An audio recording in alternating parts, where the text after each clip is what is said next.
Now today is a summary. We're going to talk about all the different ways to do these tests for convergence and divergence, and more importantly, how to know which test to use when. The front of this document right here basically has a lot of the same stuff that your flip chart does, but it's a little less detailed, okay? It doesn't tell you how to write down the tests and stuff, and that's why you're going to use the flip chart on your test instead of this. Now, first test that you're going to look at, Nth term test is always a great place to start because it throws out all the divergent ones right away. It's no good for convergent. That's why this box is empty. Okay? Then you have the special forms. In other words, the ones you just need to recognize right off the bat what they are. What a geometric looks like. Geometrics are when you multiply by the same number every time. So that would be like 1/2 plus 1/4 plus 1/8 plus ... That's a geometric. Okay? P series, you've got to know when it converges, when it diverges. Now, how do you tell the difference? This one has the n in the exponent. This one has the n as the base. This would be like 1 over 1 squared plus 1 over 2 squared plus 1 over 3 squared plus ... That's a P series. Okay? Now, telescoping is when terms cancel out other terms. And that one almost always converges. It always converges to the terms that don't cancel out. Now the alternating one, remember, it's got to have a limit of 0, and it's got to have our terms decreasing. Okay? The alternating ones you can always tell have the -1 to the power, or it's a sine or cosine that you know is going to alternate. Okay? Now, not every sine and cosine does alternate. You've got to be very careful. And I'll show you the difference between them in just a minute. Okay? So if you can pull those out, you can immediately say, oh, this is a P series with P greater than 1. If P is greater than 1, it automatically converges. Okay? Now, let's look at the bottom. These last 5 are the Bay tests. Now, they're not in the order that we learn them. And the reason they're not is they're in the order that they tend to be used first. The most common one is the ratio test. That gets used a lot, okay? The ratio test, write out to the side for me, and factorial. If you see a problem with a factorial in it, use the ratio test. That's a good indicator right there, because that's really the only way we can do factorials. We can't integrate them. They're not geometric, they're not P, they're not harmonic. The only thing we can do is the ratio test. Okay? Now the second choice is the limit comparison test, where you compare it to something, and we'll talk about that in a minute. Integral test is something that looks like you could integrate it. There's not a real obvious cut and dry thing. If it's kind of ugly and it doesn't seem to fit anything else, look and see if it's something you can integrate. Okay? The other one that is a common one that you see, you don't use it very often because you don't see these problems very often, is when you have something to a power of n. That's when you use the root test. So if you see a whole problem to a power of n, root test immediately. That's how you know what to do. So there are a couple of types of problems that should be, I look at the problem and go, oh, it's got this, so I do this. Question? You said if it's raised, so you said the whole problem has to be raised to the power of n. Mm-hmm. Because what if it looks like the geometric? If it looks like the geometric, once we see a few examples, we'll talk about that. We'll come back to that. Okay? Now notice who's on the bottom of the list. Direct comparison. That's a hard one to do, and that's a last resort. If nothing else works, direct comparison is a good way to go. Okay? Some of these problems are kind of like when you did integrals. You know, you look at the integral and you go, can I do a U sub? Or do I have to do ultraviolet voodoo? I don't know. And you may have to try something, and if that works, go with it. If it doesn't work, try something else. This is exactly the same kind of thing. But some of them are pretty obvious. This is what I do, this is what I don't do. Okay? Any questions before I turn this over? Yes, sir? Could you repeat what you said about the integral test? What I said about the integral test is if it's ugly and it doesn't work with a ratio test, it may be something to integrate. A lot of times the trig functions or ln's come in. If it has something that you're not used to seeing in a series, you may want to look at it as an integral. Okay? Yes, sir? Can you repeat what you said about telescoping? The question was asked, what does a telescoping series look like? It looks like this.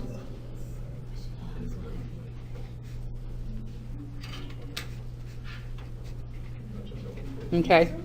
Now, chances of them making you build it is very, very slim, okay? They would give you that, okay? Now, how do you know it's telescoping? You know that you have two terms that are subtracted, okay? So, when you plug in a 1, you would get 3 over 1 minus 3 over 2. Agreed?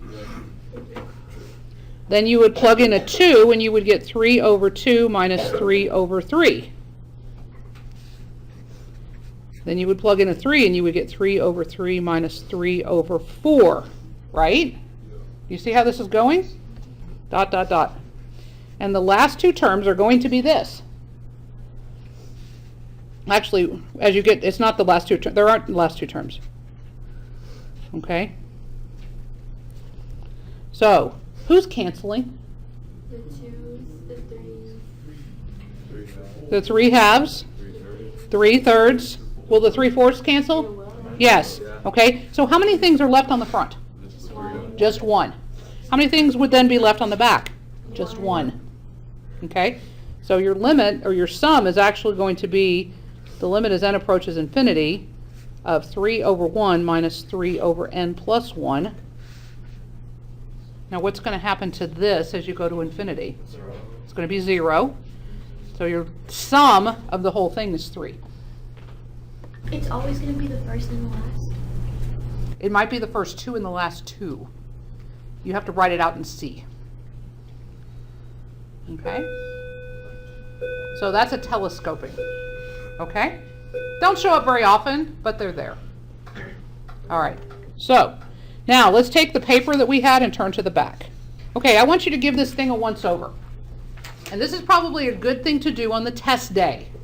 I want you, based on what we talked about, specifically about n factorials and about n powers, tell me what test to use on which problems. So take a look at these and see if you can tell me which test you would use on any one of these problems, except for 12. I want you to mark out 12. You don't have to do that one. Okay. Does anything look like a ratio test? Remember I told you ratio tests have n factorial. 6 does, so this is ratio. All we're going to write on the back is what test to use. And number 7, so this is ratio. Okay? This is all we're going to do is write down what test. Any other ratios? Nope, that's it. Okay? Maybe now root test. Which ones do you think need a root test? 4. 4 and 9. Good. So we knocked out a third of them already. Okay? Does everybody understand why the ratio ones are ratio and the root ones are root? Okay? Third thing to look for, alternating series. 3. Some of these are just obvious. Now, I'm going to go back and do what I did in first period. I'm going to circle what on the problem makes it that test. -1 to the n is what makes this alternating.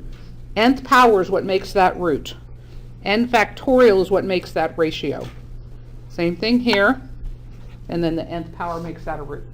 I think that's very helpful as you go back and look. So do you see anything else that's alternating? 10. Does tangent alternate? Oh, 10. I was looking at tan. If you plug in 1 to this one, sine 1, sine 2, sine 3.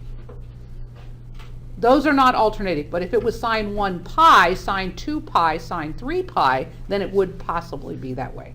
Actually, sine of pi and 2 pi and 3 pi are all 0. So that doesn't work. So this one is one of those, it looks like it might be alternating, but it's really not. If it was cosine, it would be there? If it was cosine n pi, it would work. It would have to have a pi in there in order to work if it was cosine. Okay? So I'm pointing to something that the viewer can't see. This one does not work because if you plug in 1, 2, 3, you're not getting multiples of pi.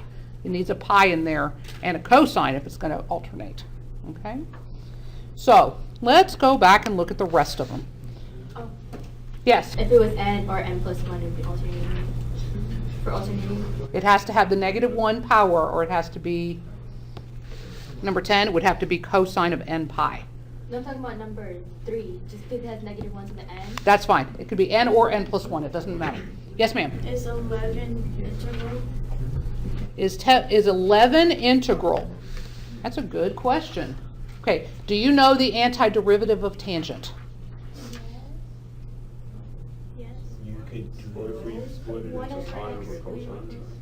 That's inverse tangent. We'd have to split it to sine. Oh, You'd have to do ultraviolet voodoo to it if you were going to use the integral test.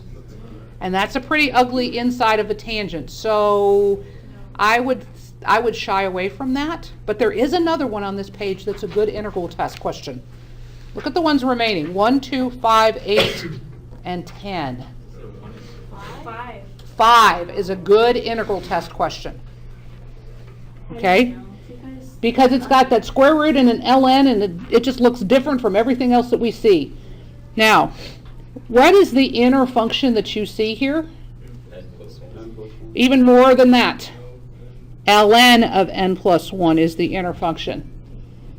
Okay, and what's the derivative of that? 1 over n. Do we have that? Yes. Oh, yes, we do. There's your du. So this is an integral test question right here. Okay?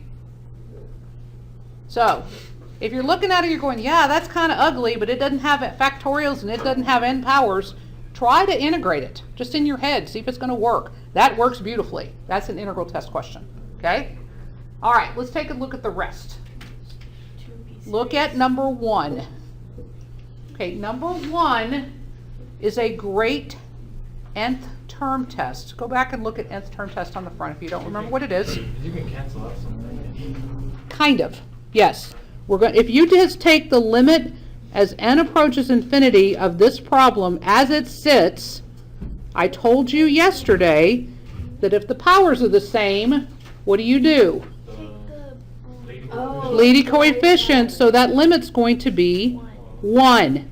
Now, nth term test says if it's not 0, it diverges. So basically, this is an automatic diverge by the nth term test. And I'm done. Nothing else needs to be done. Okay? So if you can glance at it and see that the limit's going to be anything other than 0, immediately do that and you're done. Okay? Yes? So we just look at the fact that the powers match and the coefficients match? It doesn't matter if the No, coefficients just match. the powers. Just the powers So matching. Anytime the powers match? Just you can- nth term test, you're done. Yes. Okay? Now, number 2. I'm sorry, question? Okay, so like something like number 1, if it was 0 and it was like a really simple looking one like this one, where would you go next? That's what I'm going to talk about. Number 2 is that exact case in point. If you took the limit of number 2, are you going to get 0? Yes. And if the limit is 0, it's a maybe converge question. Okay? Now, depending on what it looks like is where you go. Okay? Is this one similar to a geometric or a p-series? It's very similar to a p-series. It's just got some extra baggage.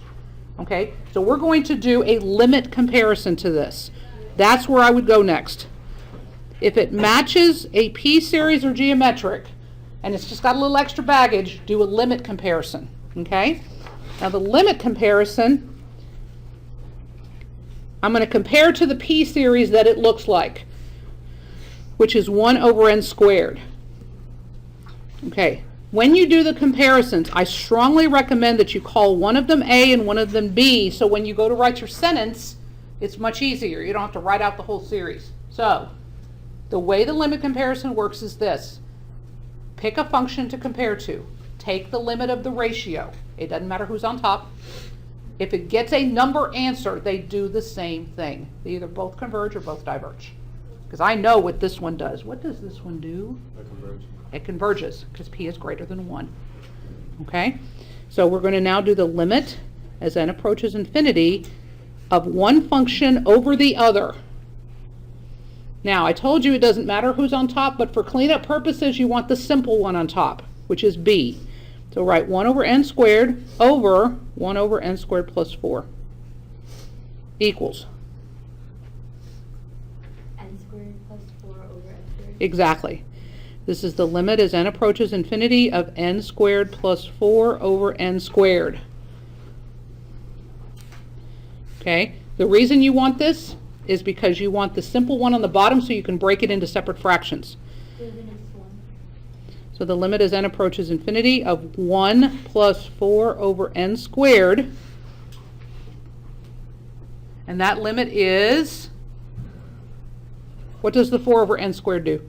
0. Goes to 0. So the limit is 1. And now I got to explain what I found out.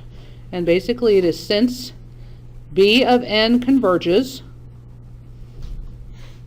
a of n also converges by the limit comparison test. Yes, ma'am. So, you said it's a p series. Is that because it has the 1 over n? 1 over n to a power, yes, ma'am. 1 over n to the p power. Yeah, that's what I meant. And then you didn't use just p series because it has the plus 4? Yes, you can't. It has to be an exact duplicate of a 1 over n to the p in order to use p series. And then, is limit comparison only for p series? No, it's for anything. Oh.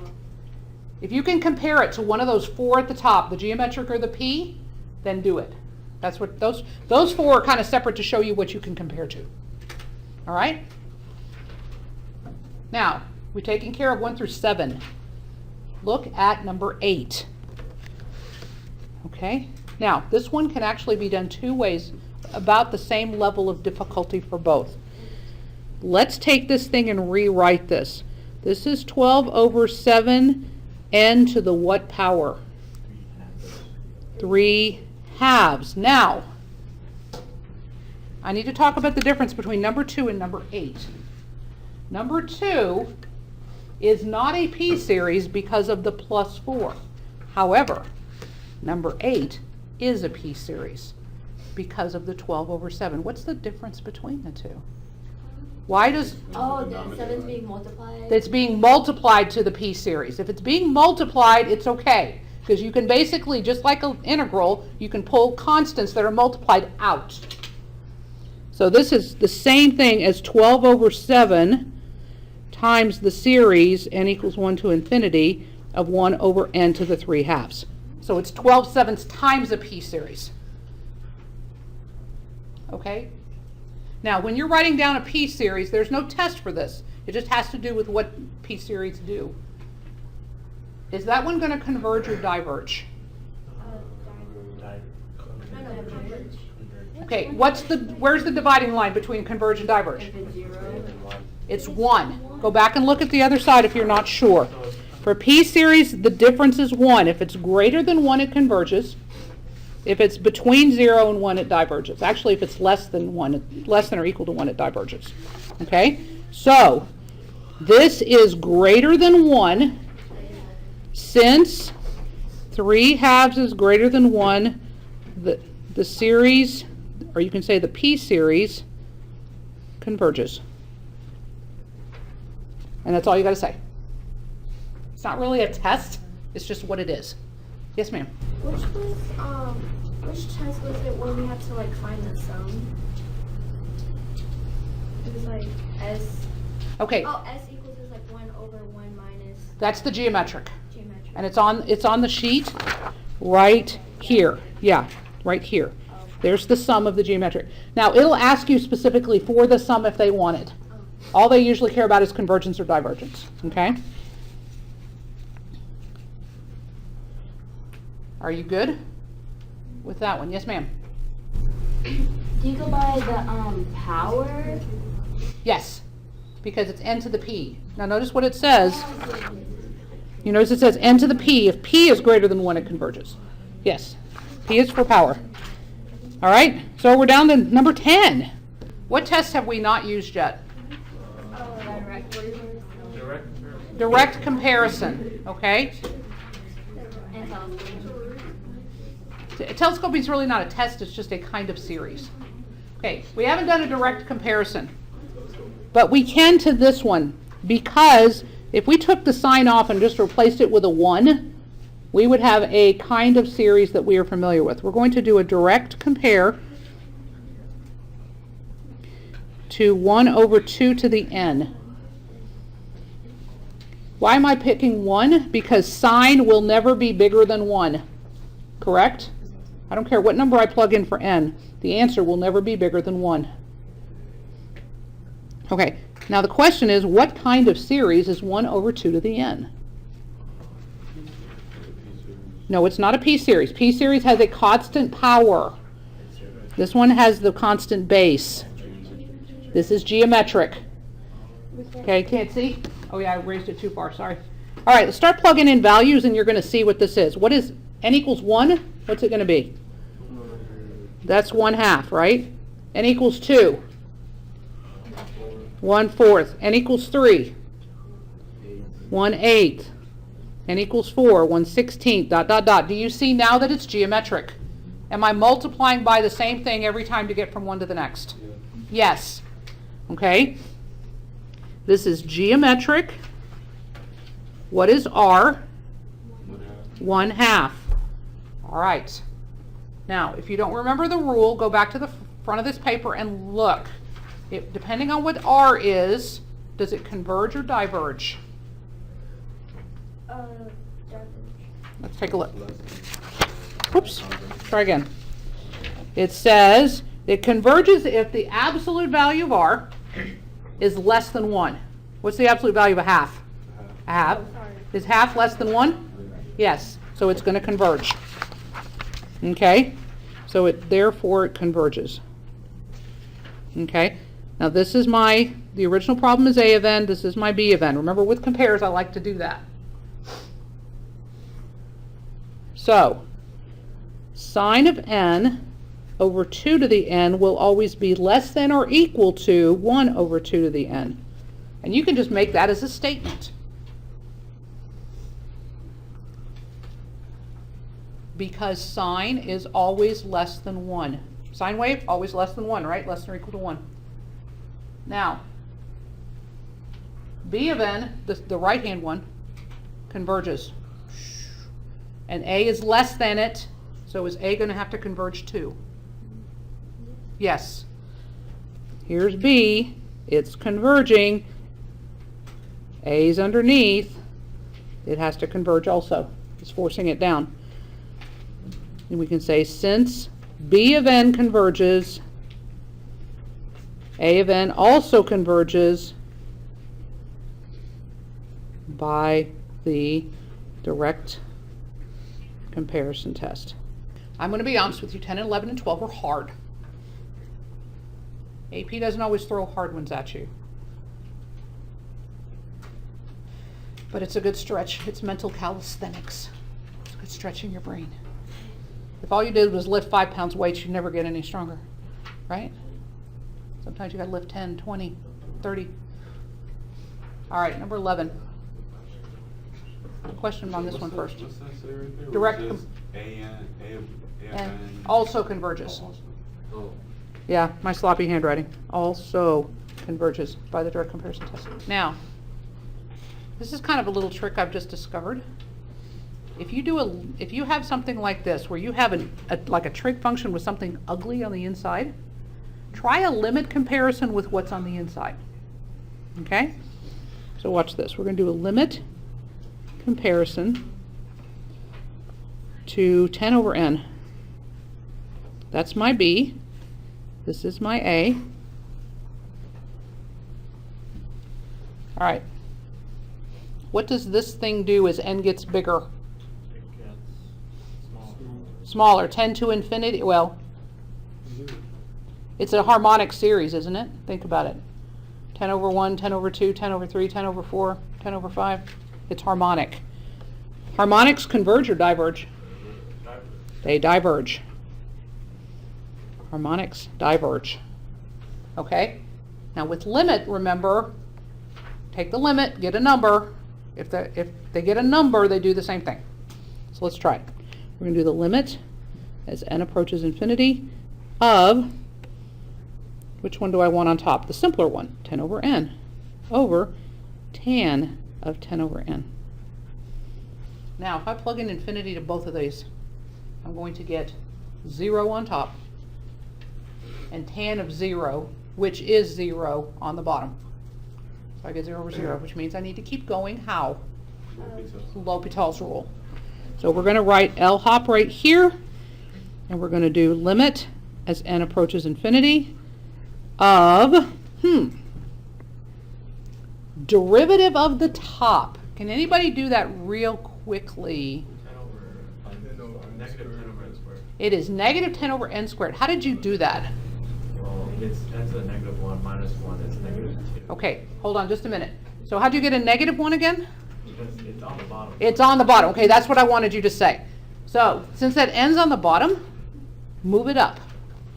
So I'm going to write it over here in this extra space. This is 10n to the negative 1. Agreed? This is a quick way to do it. If the bottom's just a single term, throw it upstairs. Take the derivative of that. That's going to be negative 10 n to the negative 2. So I'm going to put it back on the bottom. Okay? Now, what's the derivative of tangent of something? Secant squared of something times the derivative of that inside, which I just did. Negative 10 over n squared, right? Close your parentheses. I don't need that anymore. Okay? Why did I do this? What's going to happen? They're gonna cancel. They're going to cancel. Yay. Okay. So, I have 1 over secant squared. Secant is the reciprocal of cosine. So if secant's already on the bottom, that means that when you move it to the top, it turns into, well, it's already secant squared, so I'm going to move it upstairs. It's going to turn into cosine squared. There we go. Okay. Now, is this going to give me a number answer? I have a question. Question. So if it was secant squared on the bottom and you move it to the top and it becomes, okay, it makes sense. I thought 1 over cosine was secant. Secant is 1 over cosine. So if you have 1 over secant, that's cosine. Do you see it or no? No. Okay, watch this. Secant, I'm going to be really loose with my writing. Secant is 1 over cosine, right? Multiply both sides by cosine. Cosine secant equals 1. Divide by secant. There it is. Cosine is 1 over secant. Okay? So if I plug infinity into the parentheses, what does the parentheses become? 0. So I have cosine squared of 0, which is 1. Cosine of 0 is 1. Squared is 1. Because I got a number answer, the two functions do the same thing. Since b of n diverges, a of n also diverges by the limit comparison test.